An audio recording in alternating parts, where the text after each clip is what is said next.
이 가을이 다 가기 전에, 낙엽이 다 떨어지기 전에 여러분 하나님이 만드신 이 자연을 마음껏 누리면서 하나님을 찬양하고 또 여러분의 삶이 더욱더 기쁘고 행복하기를 소망하고 싶습니다. 오늘 저는 여러분과 함께 진정한 희망이라는 주제를 가지고 이야기를 나누고 싶습니다. 2주 전에 저희가 그 부산 28주년 기념 예배에 가서 제가 2포인트하고 3번째 포인트 했는데 오늘 이 3번째 포인트를 여기서 같이 나누도록 하겠습니다. 그래서 부산 형제자매들이 무슨 내용을 했냐 하면 여러분들이 알려주시길 바라겠습니다. 첫 번째 그 포인트가 뭐였죠? 맞아, 믿음의 행위였습니다.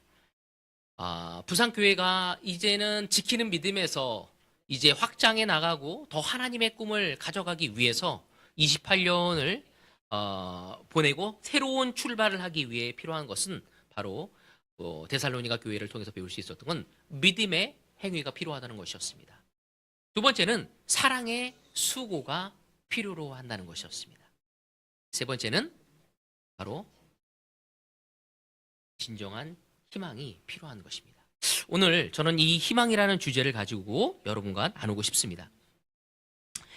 여러분에게 선착순으로 여러분에게 소원을 한 가지만 딱 이야기하라고 한다면, 그리고 한 가지를 들어드리겠다고 한다면 여러분은 어떠한 소원을 말씀하시겠습니까? 여러분의 마음속에서 이루고자 하는 것은 무엇입니까? 우리 한번 물어보고 싶어요. 우리 이승혜 자매, 무엇을 원하십니까? 들어주겠습니다. 가족들이 다 구원받기를 원한다. 아멘. 자, 그렇다면 우리 T에서도 해볼까요? T는 진짜 원하는 게 너무 많을 것 같아. 우리 도훈이가 눈을 팍 숙여서 물어봐야 할 것 같아. 우리 도훈 군. 우리 도훈 군은 어떤 걸 원하죠? 실질적으로 지금 중학교 3학년인데 나는 진짜 돈을 많이 버는 것을 원합니다 라고 얘기했습니다. 아멘. 우리 강세희 형제, 나는 결혼을 하기를 원합니다. 나의 정말 이상적인 정말 배우자를 허락하여 주십시오. 주실 것입니다. 아마 우리 마음속에는 모두가 원하는 바가 있고 또 그것을 이야기할 수 있습니다. 성경에는 수많은 필요를 가진 사람이 나옵니다. 우리가 수많은 필요가 있듯이 성경에서도 필요를 가진 사람이 많이 나와요. 그래서 12년 동안 피 흘리는 여자는 자신에게 흐르는 그 피가 멈추기를 원했습니다. 또 앞이 보이지 않은 사람은 눈을 뜨기를 원했을 것입니다. 또 다리가 불편한 사람은 다리가 낫기를 원했고, 중풍병자는 중풍병으로서 낫기를 원했습니다. 성경에는 끊임없이 너무나 많은 사람들의 나오고 그들의 마음의 소원을 예수에게 이야기하고 기적을 맛본 사건들이 우리에게 많이 나오고 있습니다. 오늘 저의 첫 번째 포인트는요. 오늘 진정 희망이고, 오늘 저의 첫 번째 포인트는 무엇을 해주기를 바라느냐. 좀 우리가 무엇을 원하지? 그리고 왜 그것을 원하는 건지 한번 근본적으로 생각해 볼 필요는 있습니다.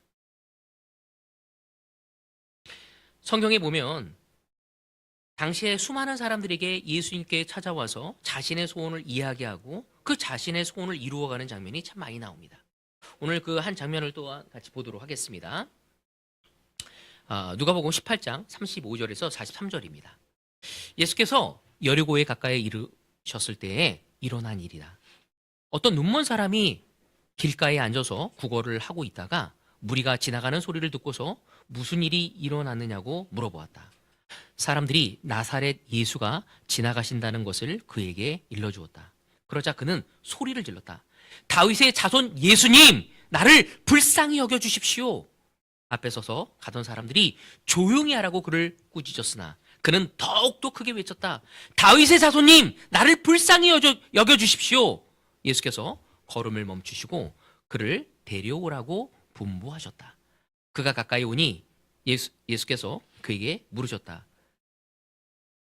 내가 내게 무엇을 해주기를 바라느냐?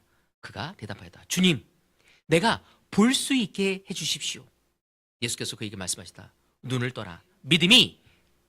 내 믿음이 너를 구원하였다. 그러자 그는 곧 보게 되었고 하나님께 영광을 돌리면서 예수를 따라갔다. 사람들은 모두 이것을 보고서 하나님을 찬양하였다. 아멘.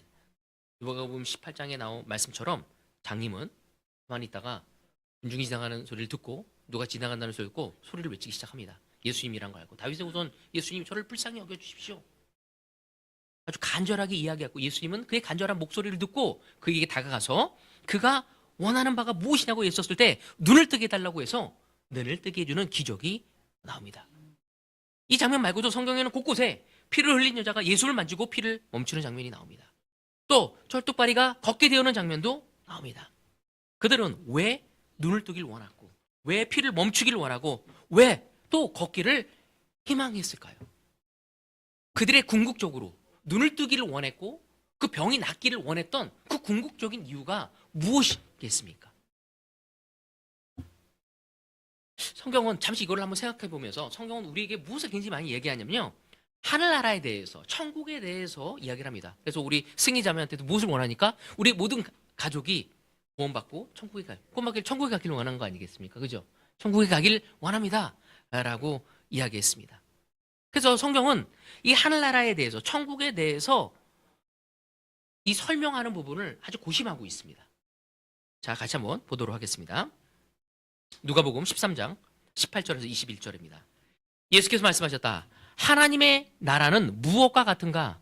그것을 무엇에다가 비길까? 그것은 겨자씨의 다음 경우와 같다. 어떤 사람이 겨자씨를 가져다가 자기 정원에 심었더니 자라서 나무가 되어 공중의 새들이 그 가지에 깃들었다. 예수께서 다시 말씀하셨다.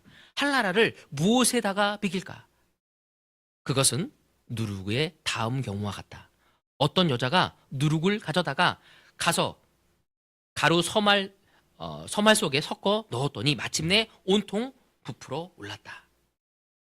성경에 보면 하나님의 나라, 천국, 이 파라다이스에 대해서 뭐라고 얘기했냐면 천국은 겨자씨와 같고 누룩과 같다고 이야기를 하고 있습니다.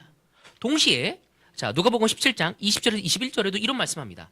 바리새파 사람들이 하나님의 나라가 언제 오느냐고 물으니 그 당시 많은 사람들도 하늘나라에 대해서 너무 궁금했고 거기가 언제 도래하고 또 어떤 곳인지 너무나 사실은 궁금했습니다. 그래서 예수님께서 그에게 대답을 하십니다. 하나님의 나라는 눈으로 볼 수 있는 모습으로 오지 않는다. 또 보아라 여기 있다 또 저기 있다 하고 말할 수도 없다. 보아라 하나님의 나라는 너희 가운데에 있다. 예수님은 이 파라다이스 하나님 나라 천국을 겨자씨와 누룩과 같다고 설명하시면서 천국은 또한 여기 있다 저기 있다가 아니라 언제 오는 것이 중요한 것이 아니라 우리 안에 있다는 것을 설명하고 있습니다. 예수님이 말하는 천국, 예수님이 말씀하시는 하나님의 나라, 우리가 천국에 가고 싶잖아요. 그죠? 왜 천국에 가고 싶죠? 우리 천국에 가고 싶은 우리 이재호 형제. 왜 천국에 가고 싶죠? 너무 좋을 것 같다. 맞아요. 우리가 새 집에 입주돼도 너무 좋은데 하늘나라가 어떻겠습니까? 사실은. 그렇잖아요. 하나님이 이 세상을 7일 만에 창조하셨는데 너무 아름다운데 하나님은 계속적으로 그 집을 만들기 위해 올라가셨다고 얘기하셨거든요. 그러니까 얼마나 오랫동안 걸 만드시고 계십니까? 그러니까 얼마나 놀랐겠습니까? 그렇지 않겠습니까? 근데 예수님이 말하는 천국, 우리 안에 있는 천국은 무엇일까요? 한번 우리가 생각해 볼 필요가 있습니다. 형제자매들이 우리 세 형제가 얘기한 것처럼 결혼하기를 되게 원합니다. 우리 싱글 때. 너무 원하지 않습니까? 저도 사실은 결혼하기를 너무나 원했고 결혼해서 진짜 하나님께 너무나 감사를 하고 있습니다. 결혼을 하면 가장 기대되는 게 뭐죠? 우리 상호 형제는 결혼해서 기대되는 게 뭐였어요? 맞아. 사랑하는 사람과 함께 있다는 게 너무 큰 기쁨인 거거든요. 우리 도현 군도 결혼하고 싶죠? 예. 요즘은 고등학교이긴 하지만 결혼하고 싶어요. 사실은. 또 우리 재욱 형제도 결혼하고 싶어요. 그죠?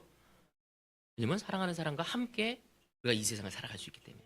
근데 사실은 결혼하고 제일 기대가 되는 것 중에 하나가 뭐냐면 신혼여행입니다. 그렇지 않습니까? 왜냐면 사랑하는 사람과 함께 너무 아름다운 곳에서 또 아름다운 시간을 보낼 수가 있잖아요. 그렇지 않습니까? 그래서 이 허니문을 영어로 뭐라고 하죠?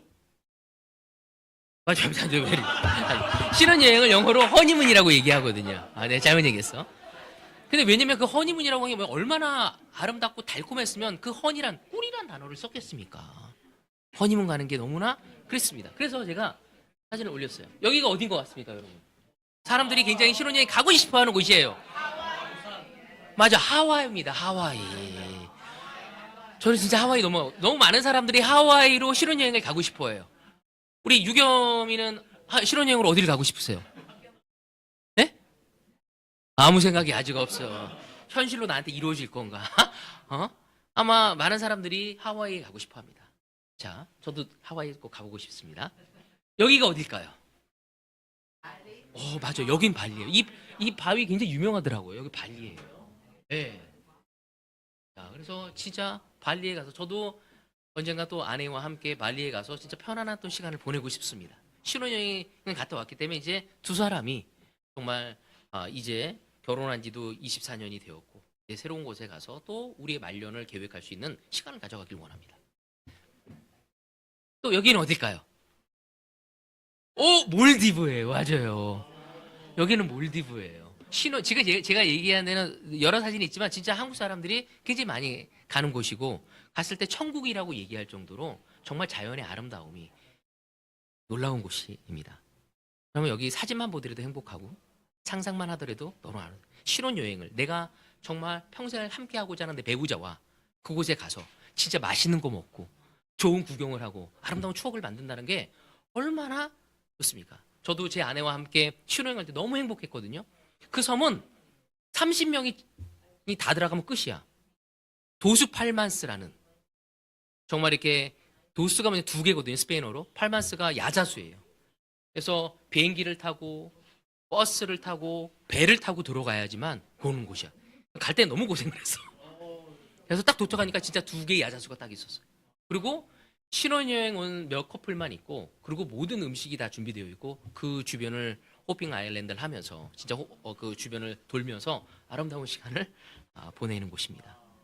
그래서 진짜 너무너무 아름다웠습니다. 진짜 바다 색깔도 진짜 에메랄드 빛이었고 가는 곳마다 테니스도 아내랑 같이 치고 그냥 테니스 코트에 진짜 너무 좋은 코트인데 저와 아내 단둘이서만 또 칠 수 있고 선탠도 할 수 있고 카누도 하고 스노클링도 할 수 있었고 진짜 스킨 스쿠버 다이빙도 할 수 있었고 진짜 모든 것을 다 할 수 있었어요.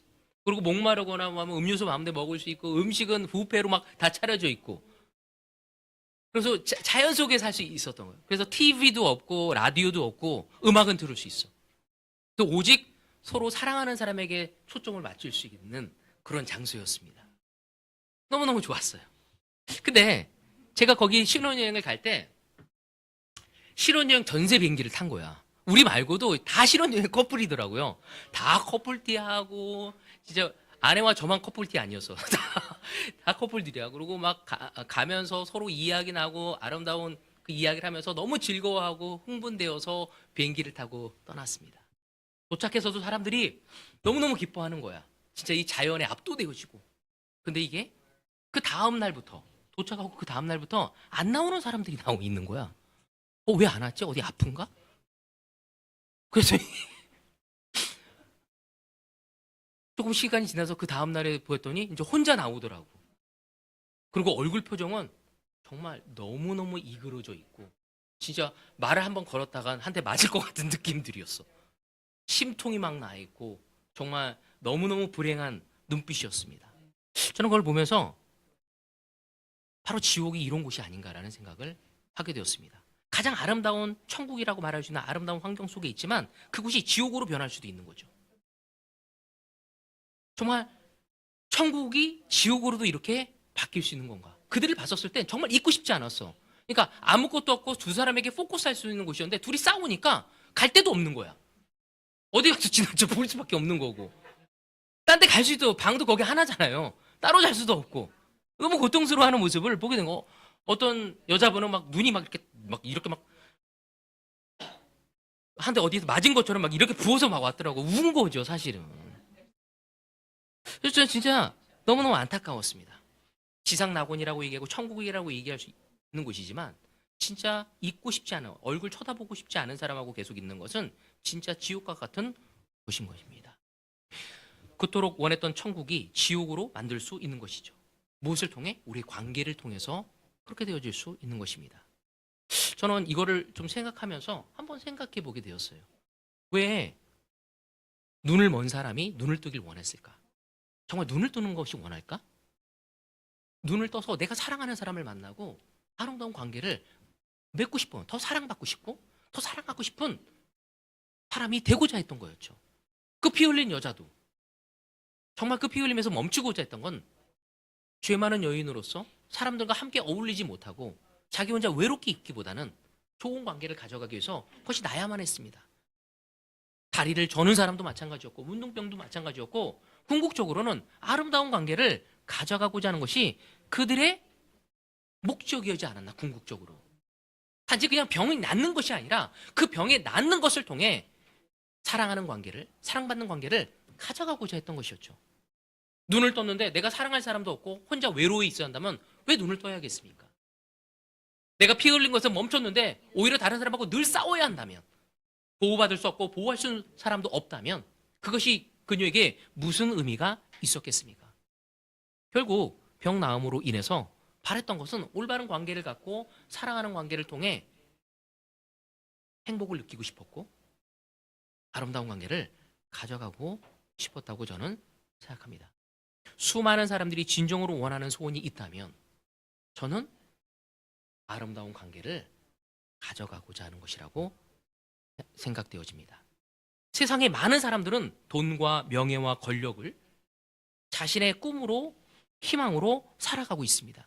하지만 왜 사람들이 돈을 많이 벌고자 하고, 왜 사람들이 명예를 가져가고자 하고, 왜 사람들이 권력을 가져가게 하려고 하겠습니까?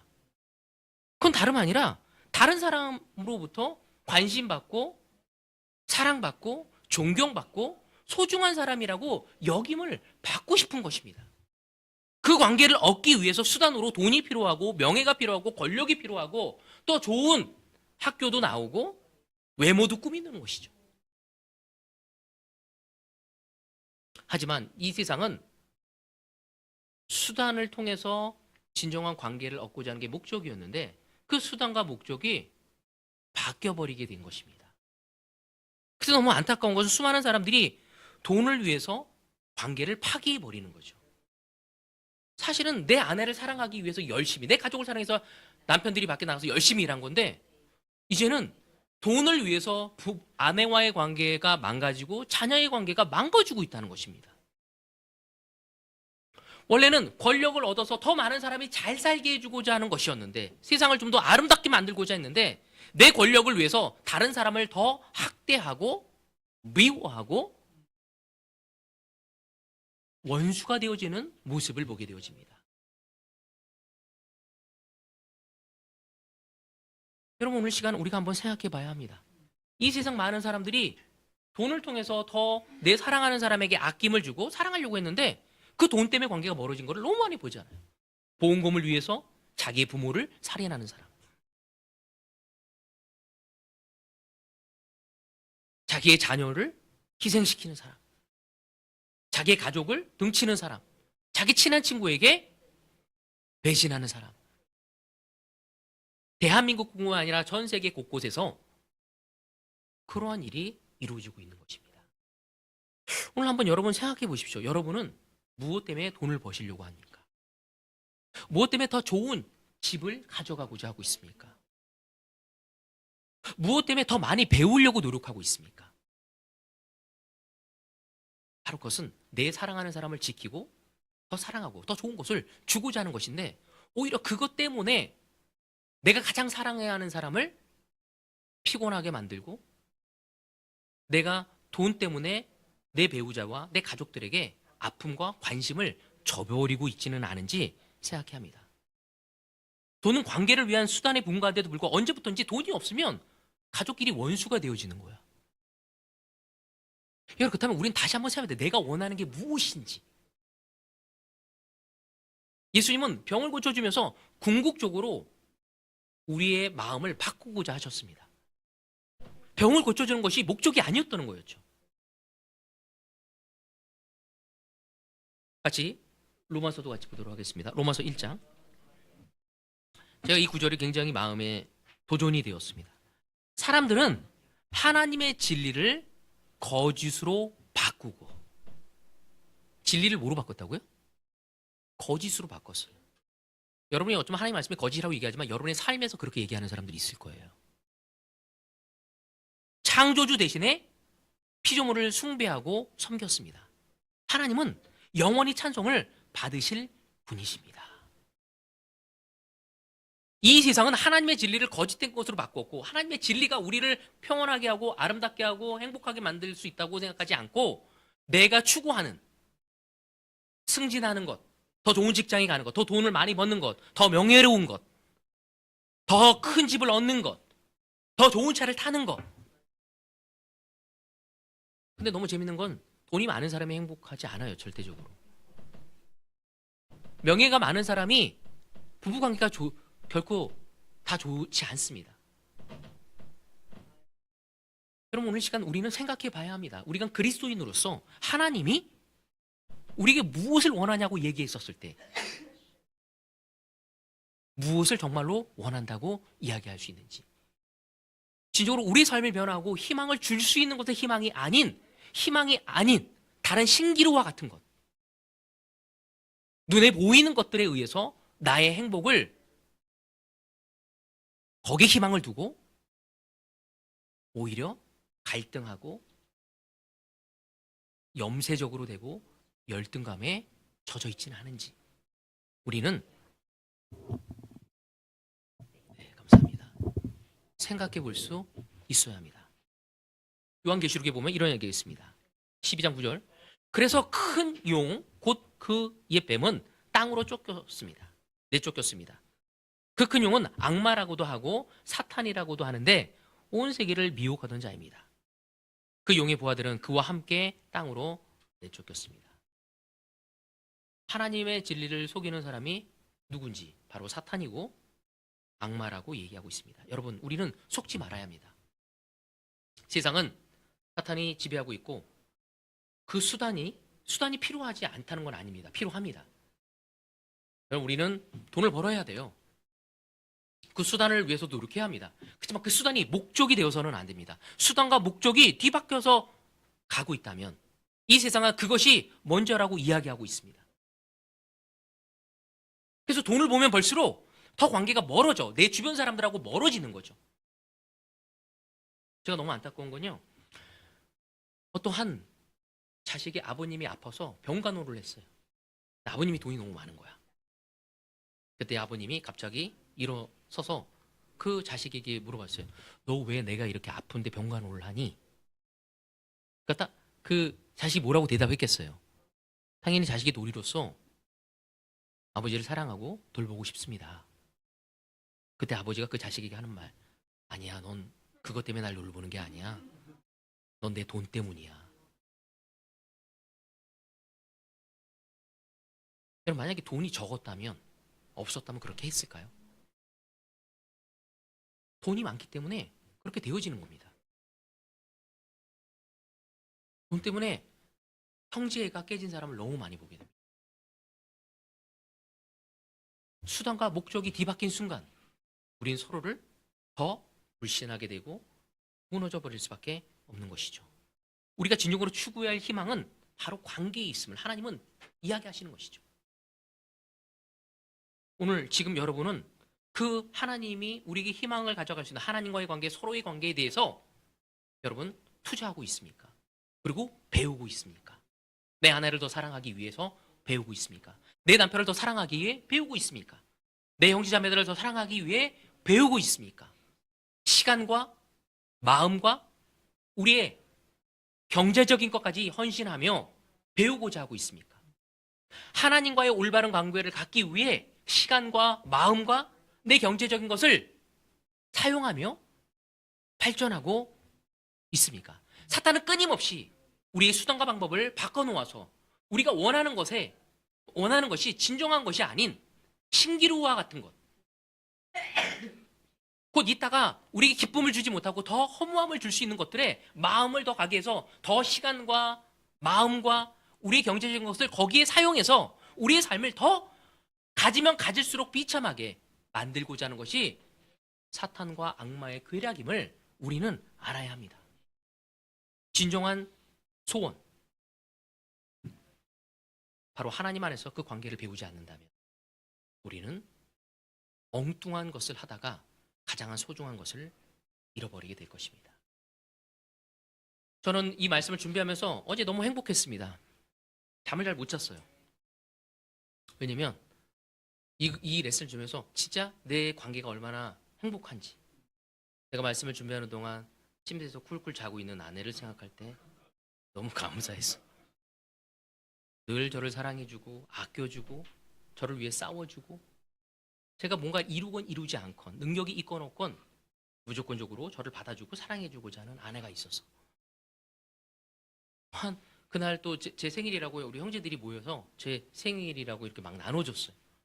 근데 나눠줄 때 좀 마음을 느낄 수 있잖아요. 마음으로 나누는지 형식적으로 나누는지, 아니면 이들이 잘 속여서 나를 속였는지 모르겠지만 저는 마음을 느낄 수 있어서 너무 저를 사랑해주고 아끼는 마음으로 나눠주는 모습들. 또한 제 아들과 딸이 저를 너무나 사랑해서 정말 이렇게 감사함으로 나누어지는 그 편지들. 정말 이렇게 멀리 떨어져 있지만, 서울에 있지만 진짜 먼데도 불구하고 제 생일을 기억하고 선물을 보내주는 사람들. 전 보면서 야, 하나님이 진짜 나를 너무 축복하셨구나. 너무 감사하다. 바로 하나님이 아니었다면 이 행복과 기쁨을 어디에서 가져갈 수 있을 것인가. 그래서 어떤 경제학자가 이런 계산을 했습니다. 가장 친한 우정을 만들 수 있는 친한 친구가 금액으로 환산했었을 때 얼마 정도 될 건가? 얼마일 것 같습니까?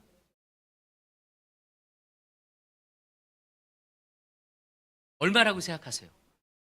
그 사람의 계산이 다 맞은 건 아니었지만 그 사람은 1억 5천만 원이었어요. 여러분 10명만 있으면 얼마입니까? 15억이에요.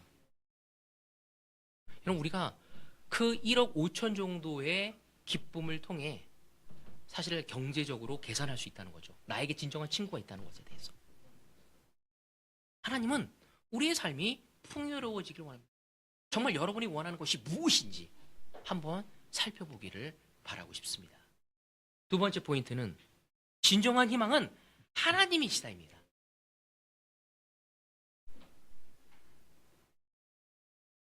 자, 같이 구절 보도록 하겠습니다. 여러분은 그리스도로 말미암아 하나님을 믿고 있습니다. 하나님은 그리스도를 죽은 사람 가운데서 살리시고 그에게 영광을 주셨습니다. 그래서 여러분의 믿음과 소망은 하나님을 향해 있습니다. 아멘. 베드로는 너무나 놀라운 이야기를 합니다. 하나님은 그리스도를 죽은 사람 가운데 살리셨고 그에게 영광을 주셨다고. 그래서 우리의 믿음과 소망은 하나님을 향해 있어야 한다고 얘기하고 있습니다. 여러분, 우리의 진정한 희망이 하나님이시다는 걸 모른다면 우리는 매번 어려움을 당할 수밖에 없다는 거죠. 눈에 보이는 것에 일희일비되어지며 낙담하며 살아갈 수밖에 없습니다. 여러분, 우리 문제에 대한 희망은요, 직장이 있는가 없는가, 여자친구가 있는가 없는가, 집이 있는가 없는가, 승진을 했는가 안 했는가, 그게 아니라 하나님과 함께 있는지 안 있는지가 중요한 것입니다. 하나님 안에 우리가 소망을 품었다면 그것은 너무나 아름다운 것이죠. 그리고 하나님에게 온 믿음은 우리에게 그것을 이루을 수 있고 또한 누릴 수 있게 만들어져 가는 것입니다. 요 몇 개월 전에 우리 아내가 다른 한 자매와 함께 그 그리프 리커버리라는 프로그램을 좀 했습니다. 그래서 내 안에 있는 좀 어려운 마음들을 해결하는 시간을 한 8주 동안 갖게 되었어요. 그러면서 제 아내가 저에게 이런 얘기를 하더라고요. 이제는 다른 사람을 용서할 수 있게 되었다. 여러분 마음속에 누구를 미워하고 누구를 저주하고 싶고 상종하고 싶지 않은 사람이 있을 때 그 해결은 그 상대방이 어떻게 했냐에서 해결이 되어지지 않습니다. 우린 때로는 살아가면서 내가 해결하고 싶어도 저 사람이 해결하고 싶지 않을 때가 있습니다. 그때 우리는 어떻게 할 수 없는 거죠. 그때 제 아내가 저한테 뭐라고 하냐면 십자가를 다시 한번 알았을 때 용서하지 않을 수 없었다. 그리고 정말로 이야기하면서 그들에 대해서 마음을 내려놓고 새로운 것을 시작할 수 있는 마음을 보면서 제가 너무 도전을 되었습니다. 우리의 희망이, 누구의 미움에 대한 희망이 저 사람이 바뀌는 것이고 상황이 바뀌는 것이라면 불가능해 있을 거라고 저는 생각이 되어져. 하지만 아내의 희망이, 소망이 그리스도 하나님에게 있었기 때문에 그는 새로운 것을, 그 어려운 시간을 통해 다시 새로운 것을 가져갈 수 있고 새로운 삶을 살아갈 수 있게 된 것이죠. 제가 요즘에 늘 교회를 섬기는 사람으로서 고민하고 있는 게 뭐냐면, 대한민국 교회를, 이 대구 교회를 어떻게 내가 만들어가고 하나님께 드려야 할지에 대해서 고민이 됩니다. 그래서 제가 몇몇 사람들한테 이런 고민을 합니다. 성경에는 너무나 큰 교회 7개가 있었습니다. 무슨 교회가 있었죠? 에베소 교회가 있어요. 라우디아 교회가 있었어요. 사대 교회가 있었습니다. 필라델피아 교회가 있었습니다. 버가마 교회가 있었죠. 근데 이 모든 교회들은 지금 2000년이 지난 다음에 어떻죠? 없어졌어요. 나중에 여러분이 시간이 돼서 터키에 가면서 그 이고니아 지역에 있는, 아시아의 끝쪽에 있는 그 교회를 가보면 그 7개 교회가 거기에 다 있는데, 보면은 그 교회의 터가 얼마나 화려했고 그 당시 얼마나 많은 영향력을 줬었는지 볼 수 있습니다. 근데 그 교회가 2000년이 지난 다음에 사라졌어요. 그 터만 있어요. 저는 보면서 하나님이 이걸 어떻게 보실까 하실까? 그 7개 교회는 무엇을 한 거였지? 돈도 많았고 사람도 많았고 기독교가 공인이 되어서 재산도 소유하게 되었고 권력도 얻게 되었는데 왜 거기는 사라졌지? 오히려 핍박을 받았을 때보다 모든 것이 허락되어졌었을 때 그들은 모든 것이 망가졌고 사라지게 되었습니다. 그들의 소망은 하나님과 예수님이 아닌 눈에 보이는 것에 두었던 것이었죠. 근데 반대로 제가 이집트에 갔었을 때 콥트 교회라고 있습니다. 2세기경에 교회가 생기게 되어진 거죠. 거기는 생긴 이래부터 지금까지 계속 핍박을 받습니다. 종교세를 내야만 했고, 그런데도 차별을 당해야만 했고, 지금도 그 이집트 국민으로부터 지탄을 받고 핍박을 받고 있습니다. 기독교 인구라고 입으로 얘기하는 사람은 3%고 실질적으로는 한 10% 정도 된다고 합니다. 그들은 어려움 속에서도 정말 교회가 어디냐면요, 쓰레기 더미 바로 옆에 있는 동굴 같은데 중심으로 갈 수가 없어.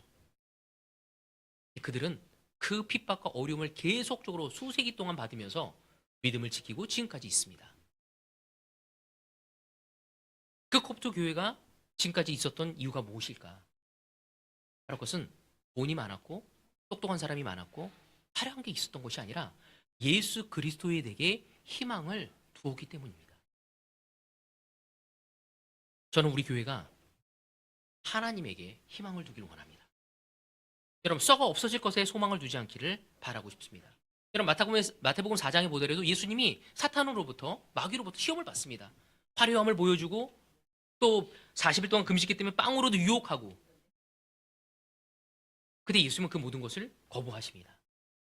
예수님은 눈에 보이는 것이 아니라 하나님에게 소망을 두었기 때문에 유혹을 이길 수 있었던 거였죠. 우리의 소망이 눈에 보이지 않는 하나님께 두지 않는다면 우리 눈에 보이는 것에 무너지고 실망하고 좌절하고 넘어질 수밖에 없을 것입니다. 물질적인 것, 집과 차와 좋은 가전제품에, 이런 것은 우리 순간에 일부분의 기쁨을 줄 수 있지만 영원한 안정과 만족을 줄 수 없음을 우리는 알아야 합니다. 우리의 관계 역시도 지금 좋은 관계가 계속할 수 없어요. 여러분, 정말 처음 결혼할 때 얼마나 뜨겁게 우리가 서로 사랑합니까? 그렇지만 함께 살다 보면 멀어집니다. 실망하게 되어집니다. 이 관계를 지킬 수 있는 것, 바로 하나님에게 우리의 희망을, 소망을 두지 않는다면 우리 관계 또한 가져가기가 어렵게 되어질 수밖에 없는 것입니다. 우리의 신뢰와 믿음은 서로에게 있는 것이 아니라 하나님에게 있음을 알아야 하는 것입니다. 결론에 희망의 본질은 하나님과의 회복을 통해서 이루어지는 것이죠. 오늘 여러분의 삶의 희망이 긍정적이십니까? 여러분의 희망이 여러분의 삶에 기쁨을 주고 있고 변화를 주고 있습니까? 하나님과의 관계가 회복되어지지 않는다면 그것을 가져가기 어려운 거죠. 늘 주변의 환경에 영향을 받을 수밖에 없어. 직장 상사가 저를 미워해요. 돈이 어려워요. 이런 것들에 의해서 우리가 모든 것이 무너질 수밖에 없게 되어지는 것입니다. 시편 39장 7절에 보면 이런 말씀하고 있습니다. 그러므로 주님, 이제 내가 무엇을 바라겠습니까? 내 희망은 오직 주님뿐입니다. 시편의 주제는 소망입니다. 정말 그것은 바라다는 뜻이죠. 결국 지속적으로 기쁘게 하나님을 바라본다는 뜻을 가지고 있는 것입니다. 그러니까 시편의 기자들은 이 바라보는 희망이 늘 하나님과의 관계를 회복되어지지 않는다면 희망을 가져갈 수 없는 거예요. 궁극적인 희망의 본질은 하나님의 있음을 이 시편에서 우리에게 계속적으로 이야기하고 있습니다. 여러분, 우리는 우리 자신에게도 희망을 줄 수 없어요. 우리가 얼마만큼 쉽게 변질되어지고 감정이 오르락내리락 합니까? 예레미야 14장 22절도 이런 얘기를 하고 있습니다. 이방 사람이 섬기는 허황된 우상들 가운데 비를 내리는 신들이 있습니까? 하늘인들 스스로 소나기를 내려줄 수가 있습니까? 주 우리의 하나님, 그런 분은 바로 주님이 아니십니까? 그러므로 우리는 오직 주님께만 희망을 걸고 있습니다. 주님께서 이 모든 것을 지으셨기 때문입니다. 여러분, 소예언서, 대예언서를 다 읽고 모든 축복의 근원이 너희들이 의지하는 이집트다, 애굽이다, 아시리아다, 바벨로니아다. 그것이 아니라 누구냐면 하나님이라고 이야기하고 있습니다. 결국 희망은 하나님에게 갈 때만이 얻을 수 있다는 거죠. 희망의 본질은 하나님에게 가는 것에 달려 있다는 것입니다. 오늘 여러분의 가정의 희망은 여러분의 가족이 하나님께 가고 있는지죠. 오늘 우리 교회의 형제자매들의 희망은 하나님께 우리가 가고 있느냐에 따라서 희망이 있는 것입니다. 여러분, 우리에게 눈에 보이는 먹고 사는 것에 희망이 있는 것이 아니라 하나님에게 있다는 것을 아시길 바랍니다. 사탄은 우리의 목적과 수단을 뒤바꾸려고 합니다. 그래서 뒤바뀌어서 수단이 여러분의 목적이 되어지지 않길 원합니다. 그리고 수단만을 바라는 여러분이 되어지길 않기를 바랍니다. 그리고 두 번째는 바로 진정한 소망, 희망은 하나님에게 둘 때만이 영원할 것이고 우리를 끝까지 포기하지 않고 끌고 갈 수 있는 것임을 깨닫고 이 대구 그리스도의 교회가 하나님께 희망을 두고 우리의 가정에 희망을, 기대를 갖고 가길 원합니다. 또 형제 자매들에 대해서 또 이 대구 땅을 구원하는 데 있어서 이 대한민국 영남 내륙에 영향을 주는 부분에 있어서 지금까지 내가 무엇을 해왔고 무슨 결과가 중요한 것이 아니라 하나님에게 있다면 하나님이 이루실 것을 믿기를 바라면서 오늘 말씀을 여기서 마치도록 하겠습니다.